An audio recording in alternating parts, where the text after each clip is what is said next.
Your mom is practically a stranger to me, right? Why should I have to take care of her? My husband yells in front of my mom, who's advanced in dementia.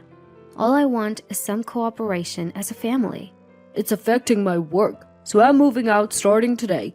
That's okay, right? He spits out. Does he think I don't know anything? Holding back my inner thoughts, I respond, Sure, that's fine. Now I'm going to put a certain plan into action. I'm Sharon, 50 years old. I'm technically an executive at the company my dad founded, but now I'm caring for my mom at our family home. My husband Neil, 55, works as the COO at the same company.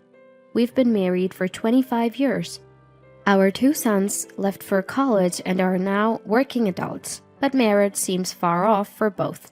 My dad, a self-made entrepreneur, worked tirelessly, often sacrificing sleep, but perhaps due to this, he suddenly passed away from a heart attack 20 years ago. The shock was immense, so my mom stepped in as the president, deciding to keep the company afloat. I don't want to let my husband's company go under. I'm a novice and I don't know much about running a business. Please, I need your support, she pleaded with the remaining employees and executives, bowing her head. Eventually, my dad's most trusted executive was appointed vice president, effectively managing the company, with my mom rarely intervening. My husband, 5 years into our marriage at the time, and seen as the potential future president, held the position of COO, but was deemed too inexperienced to take on the president role. He continued to learn under the vice president. Looking back, perhaps my mom didn't fully trust him. Over these 20 years, thanks to the unified efforts of our employees, we've managed to overcome difficult times and keep the company running. While working alongside the regular employees, I was able to send our sons to college. Things seemed to be going well. After my dad's death, even though my mom was only president in name, she faced her share of hardships. Recently, her health and memory have visibly declined. She forgets things like going shopping and buys the same items repeatedly, can't remember what she said just moments ago, and struggles to recall people's names. Who are you? She asked me one day, and I couldn't help but cry. She started to forget even me. The doctor diagnosed her with early-stage dementia. Medication helps her converse normally, but if she forgets to take it, her symptoms worsen, leading to wandering and other mistakes. I left the company to care for my mom, and at the same time we discussed a change in the presidency among the senior employees. It was assumed that my husband would become the president, as my late dad had planned, but there was some disagreement about that within the company. Many employees who had supported the company under the de facto leadership of the vice president for 20 years felt he should become the president. The company wasn't in trouble, and my mom was president in name only. I think the employees respected her as president out of loyalty to my dad. My husband was always serious, his only notable trait, and he became the COO after marrying me, thanks to my dad. Despite this, his ambition was evident, and it didn't sit well with the employees. Still, when we got married, he was regarded as a hardworking and competent employee. To me, who started working at my dad's company right after high school, he was a role model. So when he asked me out and we decided to get married, I was thrilled. But after he became the COO, a likely successor to my dad, he began to change. This change became more apparent after my dad's death. He probably thought he would automatically become the president. But when that didn't happen, his behavior towards my mom turned cold. You're the president, Mary. You should understand these things. It's troubling if you don't, he would say, clearly blaming her, even though she left the management to the vice president. Mom, enduring this, Neil, you're still young. There's a lot for you to learn. And so she said, in an attempt to calm my husband, the lives of our employees depend on this. You don't understand that yet. You can't handle the company until you understand the weight of this responsibility. Mom, who had supported my dad and felt the weight of the presidential responsibility, tried to make my husband understand, but his attitude remained unchanged. Things were better when our sons were still at home. But once they left for college and it was just me, Mom, and him, his harsh words only worsened. The young man who once worked so diligently was gone, replaced by someone who lorded over the other employees. Why isn't that job done yet? If it's late, it's going to be my responsibility, he bellows, his voice echoing through the company. But COO, we're swamped with other tasks. We just can't handle more. Please understand. An employee pleads. What? Don't talk back. You're useless. You're fired. Fired! He retorts with a borderline abusive tone. He often takes on more work than the team can handle without proper planning. Instead of assigning tasks properly, a responsibility of his position, he regularly blames the employees, a typical scene at the office. The vice president, unable to ignore this, gently advises, COO, I understand you're taking on jobs for the company's sake, but without proper planning, work doesn't get done efficiently. You understand, right? But my husband doesn't take this to heart. Employees express their dissatisfaction, but they speak only to the vice president, probably out of consideration for me and my mom. However, as their discontent grows, it eventually reaches me and Mom. I can't take it anymore. If you want to be president, you need to listen to your employees, I finally tell my husband. Then, what's wrong with calling useless people useless? My husband responded. After being confronted by me, he starts avoiding coming home. The rare times he does return, the smell of alcohol and a faint scent of perfume, suggesting another woman, linger on him. So when my mom's dementia became known, he hardly ever came home. He still went to work, apparently commuting from somewhere else. When he finally showed up at home, "Where have you been? I can't take my eyes off Mom. It's really tough. Please, think about us a bit." I confronted him. His reply was cold. Why should I care about an old Mary? She's practically a stranger to me. How can I be expected to look after an old, useless person? And he said this right in front of my mom. I'm not asking you to take care of Mom. I just want you to think like a family member. Do you understand? I pleaded. I married you because you were the president's daughter. What a disaster this turned out to be. His retort was harsh. Tears welled up in my eyes. I can't stand looking at your aging Mary anymore, and I'm tired of your lectures. See you, he said and left the house. Mom's dementia progressed each day, and it was getting harder to slow it down with medication. I was grateful for the nursing care helper who came twice a week. Thank you so much, Mom would occasionally say to me or the helper. I couldn't tell if she was lucid in those moments or not, but it made me happy to see her regain her old kindness, if only briefly. What's this? The nursing care helper noticed a notebook-like object beside Mom's bed. Let me see, I said, taking it from her. It was a heavy leather-bound notebook. Mom slept peacefully. When I hesitantly opened it, I found it was my late dad's journal. His familiar handwriting, strong and honest, reflected his character. I read through the journal, a mix of diary and notes, capturing Dad's feelings about family, the company, failed and successful ventures, and the joy of the business taking off. His writing ended the day before he passed away. I thought he was capable, so I approved his marriage to my daughter, but I'm disappointed in Neil. He doesn't care about the company. He embezzled company funds and resents me for finding out. Never make him president. Dad's last words struck me. Mom knew about this. It seemed coincidental that Dad passed away shortly after writing this, but it was clear now that my husband married me aiming for presidency. Surely, Mom must have discussed this with the vice president.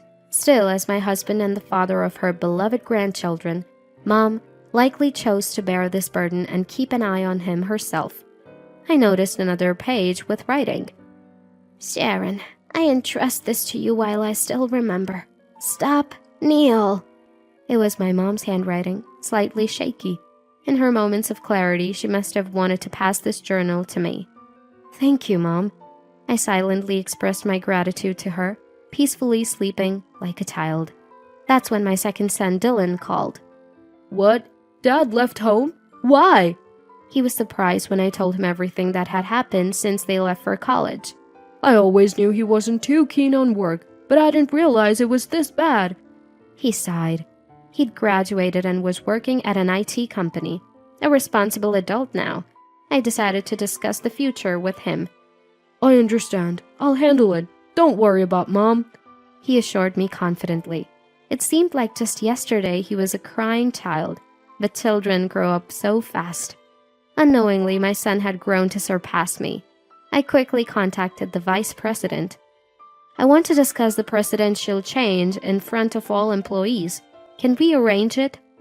Please, the vice president agreed, and a week later, an emergency general meeting was scheduled with all the employees. Our small corporation had shares inherited by Mom from my late dad, with the rest divided among the officers, including my husband and me, and all the employees. Now, everything was ready. All that was left was to wait for the day. The day before the meeting, my son came home and tried to talk to Mom. Grandma, it's me, Dylan. Do you recognize me? Mom was distant and unresponsive. Mom, I think Grandma's forgotten me, he said sadly.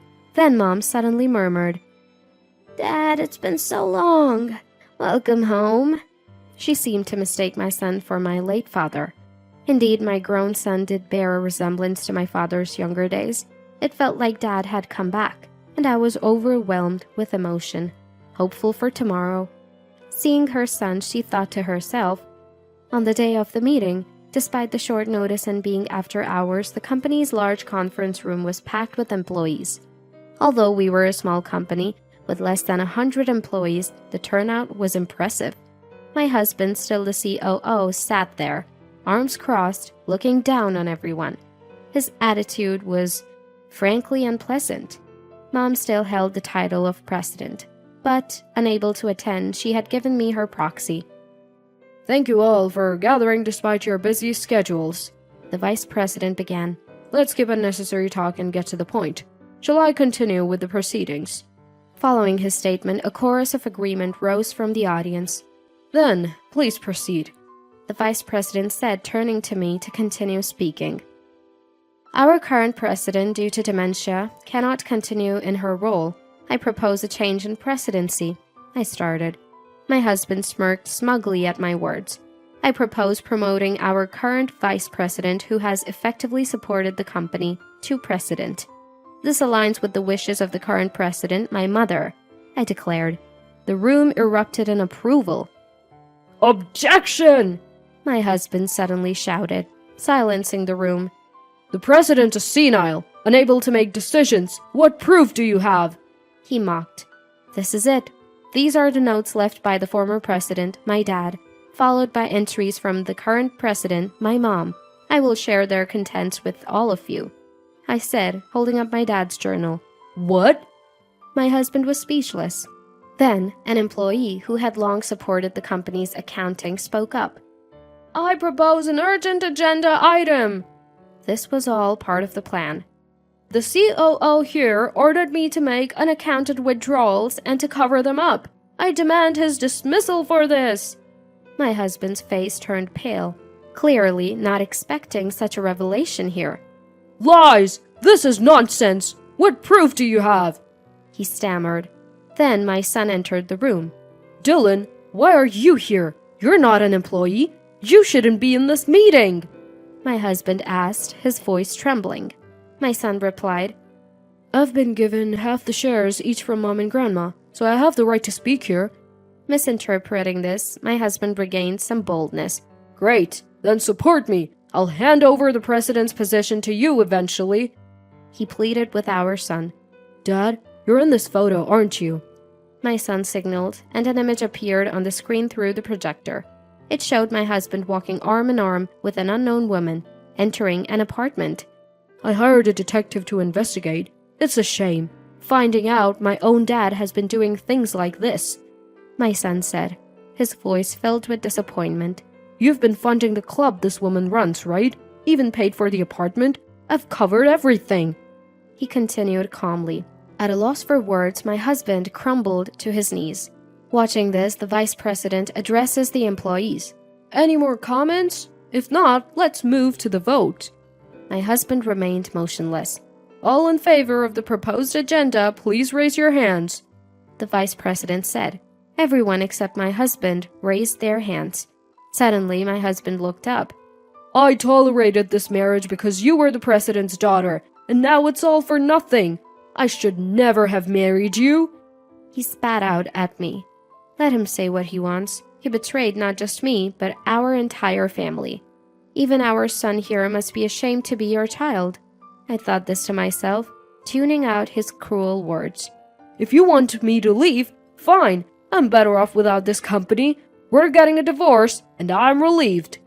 With those parting words, my husband left the meeting room. Mom, what would you think if I quit my current job and joined this company? My son asked me with a smile. I'd be happy to have him back, but I didn't think this company was worth him leaving his IT job. It's sweet of you, but isn't there a more suitable job for your generation? I feel this place is a bit outdated, I said, a bit sadly. That was truly how I felt. You're wrong, Mom. There's still demand here, and with the right approach, we can make it more efficient. I don't want to lose the company Grandpa built, he said. His words brought tears to my eyes. The modern 3D printers are amazing. With programming, we can create models in no time, eliminating the need for lengthy prototyping, he said excitedly. It made me realize how times have changed. It's no longer our era. Let the kids do it their way. They have ideas we could never imagine. I used to think of him as just a child, but when did he grow up so much? Marrying that man was a mistake, but I'm grateful he gave me this son. The worst husband left the best legacy. Sometime later, my husband and I officially divorced. The lawyer handling the divorce said my husband initially refused to pay alimony, claiming he couldn't afford it. However, after the disclosure of the embezzled company funds and payments to his mistress's club and apartment, which coincided with the timing of the apartment purchase, he eventually agreed to pay. He had boasted about funding the mistress's apartment and moved in, but when the money ran out, so did their relationship. He was kicked out, as I heard through the grapevine.